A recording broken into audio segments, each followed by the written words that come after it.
I'm just a little drop of water in a sea of peaceful souls, and I am humbled and amazed. We rise.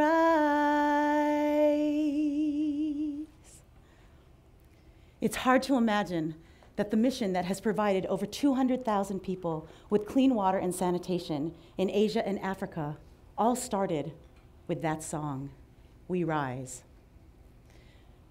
How did I get here?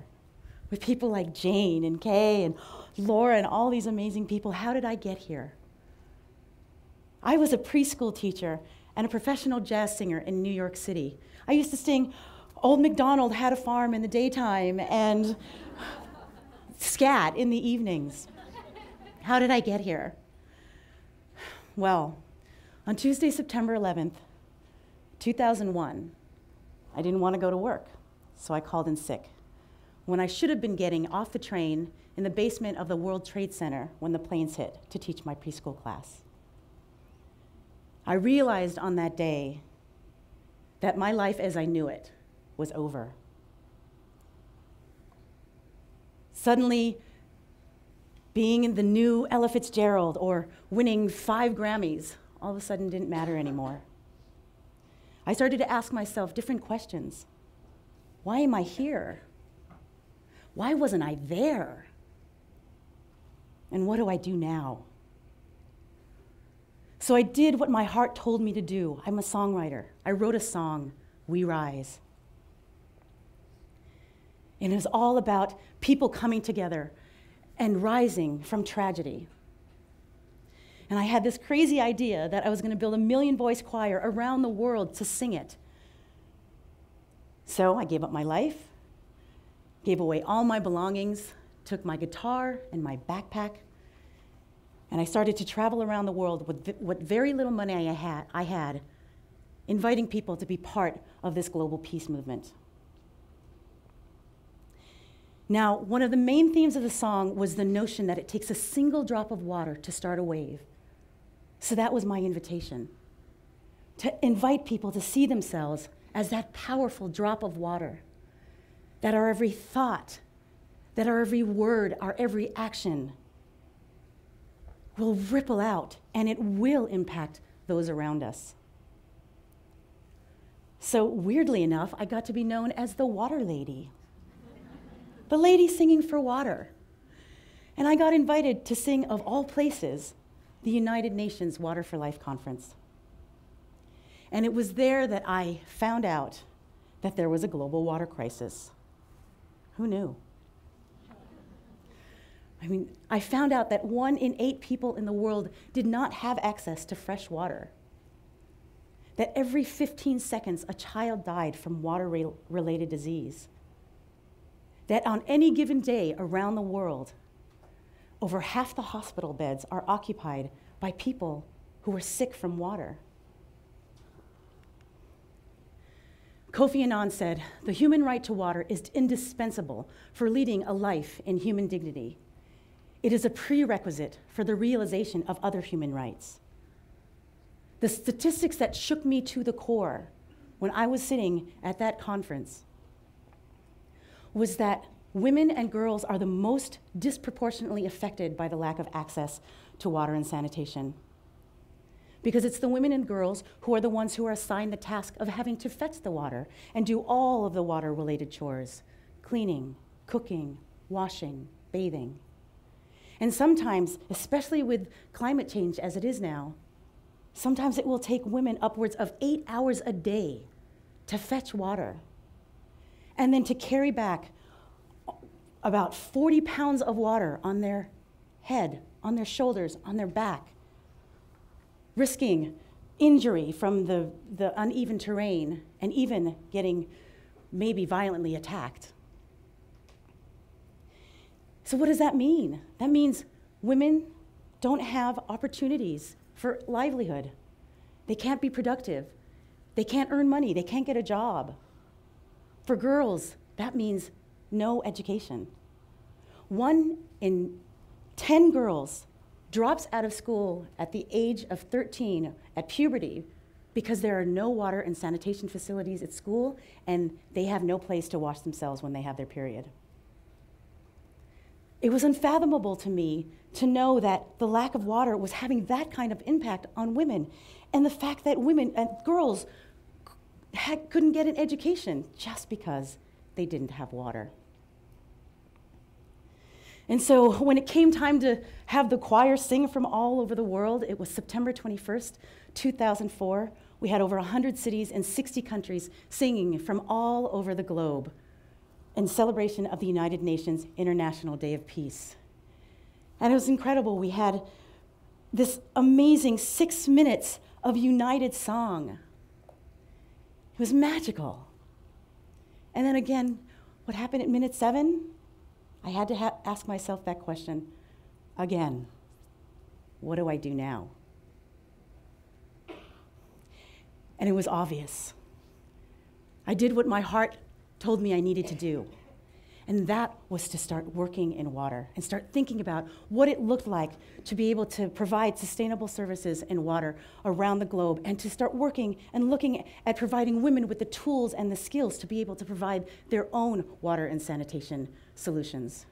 Because as I found out, as I was doing my research on what kinds of technologies were out there, what kind of models of implementation, the successes, the failures of what was going on in the world, one of the things I found was from the FAO, the United Nations Food and Agricultural Organization.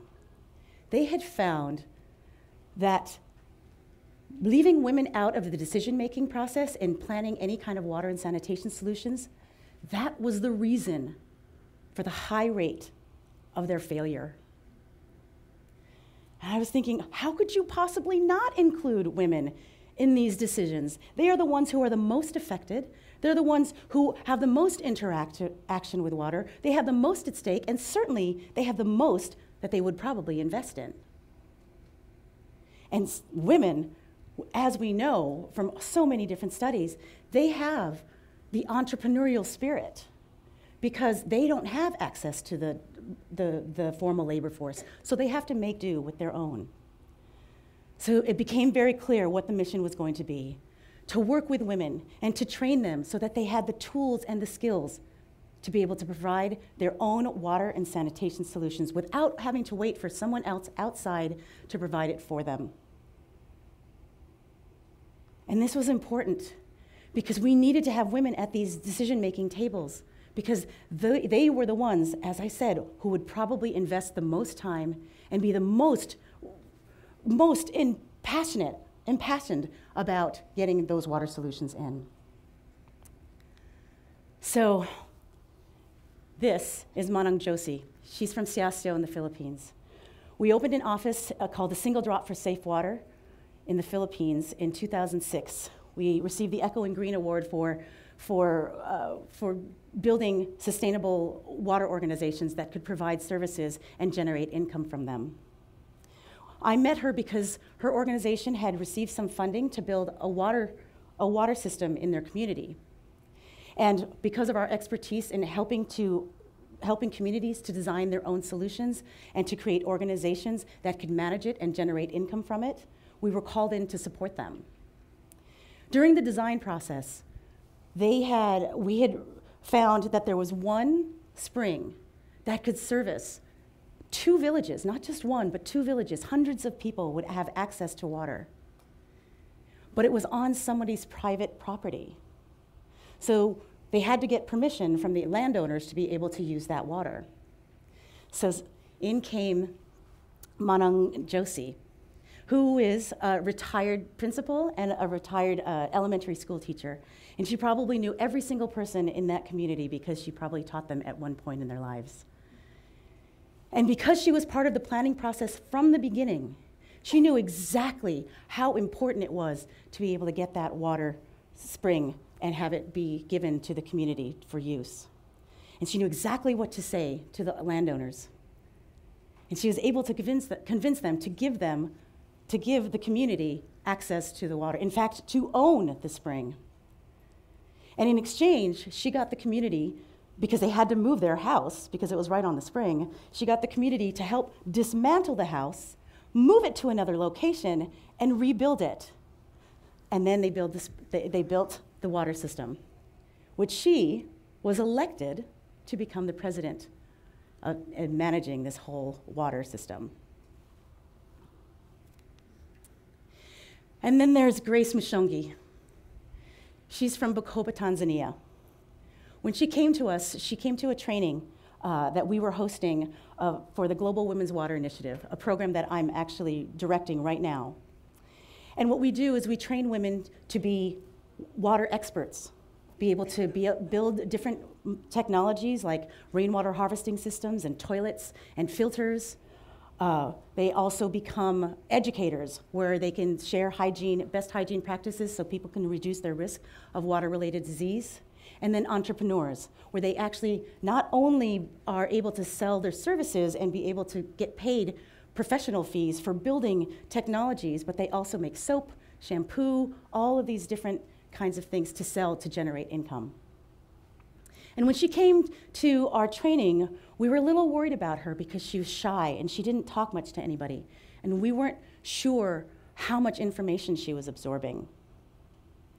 And we came to find out later she was very intimidated because of her level of education. Now, what we require when the women come to these trainings to learn how to build these things, we ask them to go home and try and replicate what they learned. So at this training, here she is making some bricks for an interlocking stabilized soil brick tank to store water in for a rainwater harvesting system. When we went to visit her, within 6 months, she had already built 5 tanks and had raised the money to build all 5 of those tanks. We walked around the community asking them if they knew anything about hygiene, good hygiene practices, if they knew if their water was dirty, if they knew how to test their water. And it was amazing how much information they knew. And we asked them, how did you find all this information out? Every answer, Grace, Grace, Grace taught us, Grace. She was the local water hero. And it was amazing. She was telling us the story of how her husband would brag to all the men saying, if you have need any construction advice, you can just ask my wife. She's a mason. She had husbands, as she was building these tanks, she had husbands of friends of hers come up to her saying, can you teach my wife what you do? And as we were leaving, what was so wonderful, she stopped us and she said, you know, I used to think that you had to be educated to be a trainer. But look at me. I'm training women to be water champions. Me. And then there's Fiona. Fiona's just the one in the middle with the trowel in her hand. Now, Fiona is from Naivasha, Kenya. For 14 years, she was a commercial sex worker. Her husband had left her with 2 children, and this was the commercial sex work was the only work that she could get and generate an income. She was invited to come take one of our trainings. And when she arrived there, she tells us that she was stunned and shocked and surprised and excited because she saw our trainer who was going to teach her how to build a tank, and it was a woman. And not only was she building tanks, she was teaching other women how to do it. And she says, I think I can do that. So she totally immersed herself in the training. It was very clear to the trainer how eager and how excited she was. And she could see a gift in her. She knew that she could do this very easily. She just needed to tell her to do something once, and she was able to do it without a problem. And she took her under her wing and made sure that she had all of her questions answered, that she felt comfortable as a mason.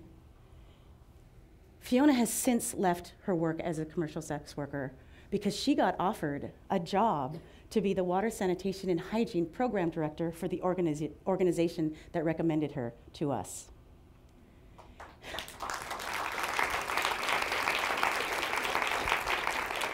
She's now making money building tanks, making soap, making shampoo, and teaching people around the community how to make sure they do not get sick from water-related disease.